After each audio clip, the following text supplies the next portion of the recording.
Hello guys, welcome back to day 8 of study challenge video. ನಿನ್ನೆ ನನಗೆ 60 subscribers ಇದ್ದರು, ಇವತ್ತು 62 ಆಗಿದ್ದಾರೆ. Every single day, even if it's just 1 or 2 people joining this journey, it makes me really happy. Thank you so much. And so let me tell you how my day went. Last night ನಾವು ಊರಿಗೆ ಹೋಗಿದ್ವಿ and ಬೆಳಿಗ್ಗೆನೇ mutton sambar ಮಾಡಿದರು. ಅಲ್ಲಿಂದ ಬರೋಷ್ಟೊತ್ತಿಗೆ ಅಜ್ಜಿ ಊರಿಂದ ಬರೋಷ್ಟೊತ್ತಿಗೆ around 10 to 10:30 ಆಗಿತ್ತು. ಅಲ್ಲಿ ಬರುವಾಗ ಹಂಗೆ ಸ್ವಲ್ಪ ಸಸಿಗಳು ಇಸ್ಕೊಂಡು ಬಂದೆ, ಇಲ್ಲೂ ಪ್ಲ್ಯಾಂಟಿಂಗ್ ಮಾಡೋಣ ಅಂತ.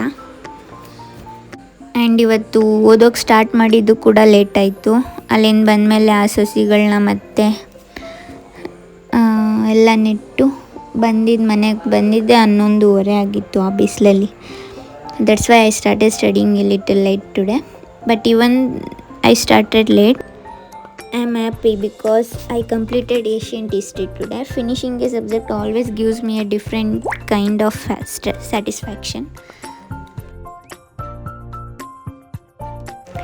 ಆ್ಯಂಡ್ ಇವತ್ತು ನಾನು ಕನ್ಸಿಸ್ಟೆನ್ಸಿ ಬಗ್ಗೆ ಮಾತಾಡ್ತೀನಿ. Consistency is not only about studies. Many people think being consistent only matters when it comes to academics, but that's not true. Consistency applies to everything in life. ಸ್ಟಡೀಸಲ್ಲಿ ಅಷ್ಟೇ ಅಲ್ಲ, ಬೇರೆ ಬೇರೆ ವಿಷಯದಲ್ಲೂ ನಾವು ಅಳವಡಿಸ್ಕೋಬೇಕು. Sometimes we feel excited to start something new, learning a skill, building a habit, working on a dream. We do it for a few days, maybe a week, or then suddenly we stop. Then we start something else and again leave it off. That's not how growth happens. Real progress ಯಾವಾಗ ಅಂತಂದರೆ consistency ಇದ್ದಾಗಲೇ start ಆಗೋದು. Motivated ಆಗದೇ ಇದ್ರೂ ನೀವು ಕನ್ಸಿಸ್ಟೆನ್ಸಿಯಿಂದ ಇರಬೇಕು. ನಾನು ಹೇಳ್ತಿರ್ತೀನಿ ಅಲ್ವಾ, ನಾನೊಂದು 3-4 ಥರ ವರ್ಕ್ ಮಾಡ್ತಿದ್ದೀನಿ ಅಂತ. ನಾನು ಎಕ್ಸಾಂಪಲಾಗಿ ನಿಮಗೆ 2 ವರ್ಕ್ನ ಉದಾಹರಣೆ ಕೊಡ್ತೀನಿ. ನಾನು ಮೆಹಂದಿ ಆ್ಯಂಡ್ ಮೇಕಪ್ ಕಲಿಯುವಾಗ ತುಂಬ ಟೈಮ್ ತೊಗೋತು. ಆ್ಯಂಡ್ ತೊಗೊಂಡ್ಮೇಲೆ ನನಗೆ ಕಲ್ತ ಮೇಲೆ ನನಗೆ ಆರ್ಡರ್ಸೇ ಸಿಗ್ತಿರ್ಲಿಲ್ಲ. ಆಲ್ಮೋಸ್ಟ್ 1-2 to 3 years, ಮೇಕಪ್ ಅಂತೂ 1-2 years ಇರಲಿಲ್ಲ. ಮೆಹಂದಿ ಅಲ್ಲಿ ಒಂದು ಸ್ವಲ್ಪ ಆರ್ಡರ್ ಸಿಗ್ತಾಯಿತ್ತು.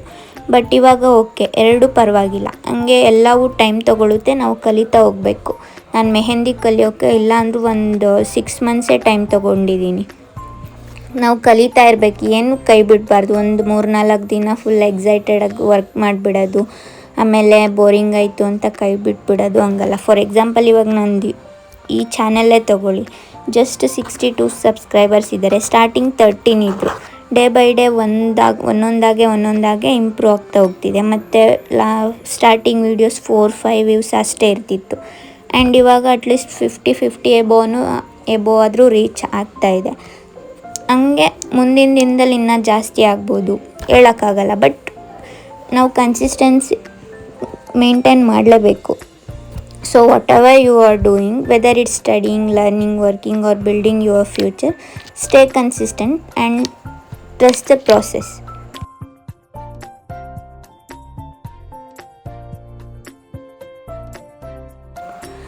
One day all these small efforts will become something beautiful. ನಾವು ಕೈ ಬಿಡಬಾರ್ದು ಅಷ್ಟೇ, ಕನ್ಸಿಸ್ಟೆನ್ಸಿ ಮೇಂಟೈನ್ ಮಾಡಬೇಕು. ಯಾವುದೇ ವಿಷಯದಲ್ಲಾಗಲಿ, ನಾನು ಎಲ್ಲ ವೀಡಿಯೋದಲ್ಲೂ ಮೆನ್ಷನ್ ಮಾಡ್ತೀನಿ, ನಾನು ಸ್ಟಡೀಸ್ ಅಂತಲೇ ಮಾತಾಡಲ್ಲ. ನಾನು ಮಾತಾಡೋದು ಎಲ್ಲದಕ್ಕೂ ಅಪ್ಲೈ ಆಗುತ್ತೆ. ಬೇರೆ ನೀವು ವರ್ಕ್ ಆದರೂ ಮಾಡಿ, ಬೇರೆ ಇನ್ನೊಂದಾದರೂ ಮಾಡಿ, ಅಥವಾ ಓದಿ, ಎಲ್ಲದಕ್ಕೂ ಕನ್ಸಿಸ್ಟೆನ್ಸಿ ಬೇಕೇ ಬೇಕು.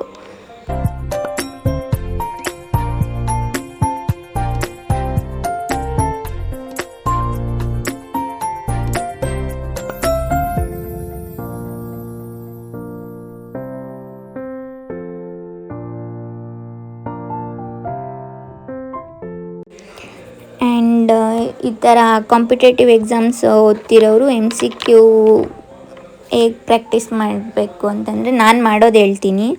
ಬಟ್ ಇದರಲ್ಲಿ ಅಷ್ಟು ಎಫೆಕ್ಟ್ ಅಂದರೆ ಸೆಂಟೆನ್ಸ್ ಫಾರ್ಮೇಷನಲ್ಲಿ ಏನು ಸಿಗಲ್ಲ ChatGPTಯಲ್ಲಿ. ಈಗ ಒಂದು ಚಾಪ್ಟರ್ ಅಂತ ತಗೊಳ್ಳಿ, ಈಗ ಸಿಂಧು ನಾಗರಿಕತೆನೇ ಅಂತ, ಆ ಚಾಪ್ಟರ್ ಮೇಲೆ MCQ ಅಂತ ಹೊಡೆದ್ರೆ ನಿಮಗೆ ಒಂದೊಂದು 10-20 ಕೊಡ್ತಾ ಹೋಗ್ತಿರುತ್ತೆ ಅದು ಚಾಟ್ ಜಿ ಪಿ ಟಿ. ಆವಾಗ ನೀವು ಈ ಕಡೆ ಓದ್ಕೊಂಡು ಈ ಕಡೆ MCQನೂ ಪ್ರಾಕ್ಟೀಸ್ ಮಾಡ್ಕೊಂಡು ಮಾಡ್ಬೋದು. ನಾನು ಇವತ್ತು ಹಂಗೆ ಮಾಡಿದ್ದು.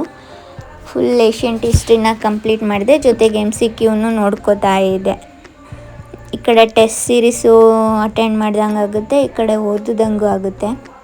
ರಿವಿಸನ್ ಮಾಡ್ತಾ ಇರಬೇಕು, ಅದು ನಿಮ್ಮ ಮೇಲೆ ಡಿಪೆಂಡು. ಕೆಲವ್ರಿಗೆ ಲಾಂಗ್ ಟರ್ಮ್ವರೆಗೂ ನೆನಪಿರುತ್ತೆ, ಅಂದರೆ ಸ್ವಲ್ಪ ದಿನ ಜಾಸ್ತಿ, ಕೆಲವ್ರಿಗೆ ಸ್ವಲ್ಪ ದಿನದಲ್ಲೇ ಮರೀತಾರೆ. ಹಂಗೆ ಮಾಡ್ಕೋಬೇಡಿ. ಅವಾಗವಾಗ ನೀವೇನು ಓದಿರ್ತೀರ ಅದು ಕಣ್ಣು ಆಡಿಸ್ತಾ ಇರಿ. ನಾನು ಸ್ವಲ್ಪ ಮಧ್ಯಾಹ್ನ ಕೆಲಸ ಇತ್ತು, ಮಧ್ಯಾಹ್ನ ಅಲ್ಲ, ಅರೌಂಡ್ 4 to 5 ಅನಿಸುತ್ತೆ. ಆ ಕೆಲಸನ ಮುಗಿಸಿ ಮತ್ತೆ ಬಂದು ನಾನು ಊಟ ಎಲ್ಲ ಮಾಡಿ ಓದೋಕ್ಕೆ ಅಂತಲೇ ಕೂತ್ಕೊಂಡೆ.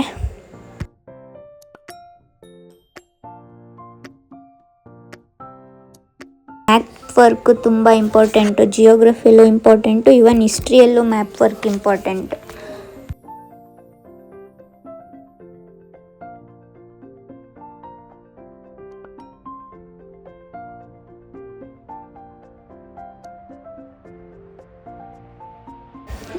ನನಗಂತೂ ನಾನು ಓದ್ತಿರೋದೇ ನನಗೆ ಅಂದರೆ ಸ್ಯಾಟಿಸ್ಫೈಸೇ ಆಗ್ತಿಲ್ಲ, ಪ್ರಾಪರಾಗಿ ಓದ್ತಿಲ್ಲ ಅಂತ ಅನಿಸ್ತಿದೆ ನನಗೆ. ಇವತ್ತೆಷ್ಟು ನಾನು ಈಗ ನೈಟ್ ವೀಡಿಯೋ ಮಾಡಾಕ್ತಿದ್ದೀನಿ, ನೈಟ್ ಕೂಡ ಓದ್ತೀನಿ. ಒಂದು 6 to 7 hours ಅಷ್ಟೇ ಓದ್ತಿದ್ದೀನಿ. ಅಟ್ಲೀಸ್ಟ್ 10 hours ಆದರೂ ಡೈಲಿ ಓದಬೇಕು. ಮನೆಯಲ್ಲೇ ಇದ್ದೀನಿ ಅಲ್ವಾ, ಇನ್ನು ನೆಕ್ಸ್ಟ್ ಕೆಲ್ಸಕ್ಕೆ ಹೋದರೆ ಎಷ್ಟು ಓದೋಕ್ಕಾಗುತ್ತಾ ಇಲ್ವಾ ಮನೇಲಿ ಏನು ಗೊತ್ತಾಗಲ್ಲ. ಅದಕ್ಕೆ ಆ್ಯಂಡ್ ಕನ್ಸಿಸ್ಟೆನ್ಸಿ ಅಂತೂ ನಾನು ಮೇಂಟೈನ್ ಮಾಡೇ ಮಾಡ್ತೀನಿ. Because consistency is not about working only when you feel inspired. It's about continuing even on the days when you feel tired, lazy or discouraged. For example, if you want to improve your English, you don't need to study grammar for only 5 hours in one day and then stop for a month. Instead, if you spend just 15 or 20 minutes every day, slowly, naturally your confidence will grow. This is consistency. ಪ್ರತಿ ವಿಡಿಯೋದಲ್ಲೂ ಹೇಳ್ದಾಗೆ 10 ನಿಮಿಷ ಓದಿದ್ರು 10 ನಿಮಿಷದಲ್ಲೂ ನೀವು effective ಆಗಿ ಓದಬೇಕು, ಯಾವುದೇ distract ಇಲ್ಲದೆ ಬೇರೆ ಕಡೆ ಫೋಕಸ್ ಮಾಡಿದೆ. ಆ್ಯಂಡ್ ಡೈಲಿ ಇಂಪ್ರೂವ್ ಆಗ್ತಾನೆ ಇರಬೇಕು, ಡೈಲಿ ಮಾಡಬೇಕು. ಇವತ್ತು 1 to 3 hours ಓದ್ಬಿಡೋದು, ನಾಳೆ ಬಿಟ್ಬಿಡೋದು, ನಾಡಿದ್ದು ಓದೋದು, ಇನ್ನೊಂದು ವಾರ ಕೈ ಬಿಡೋದು, ಆ ಥರ ಮಾಡಬೇಡಿ. ಏನೇ ಇರಲಿ, ಸ್ಟೇ ಕನ್ಸಿಸ್ಟೆಂಟ್ ಅಷ್ಟೇ.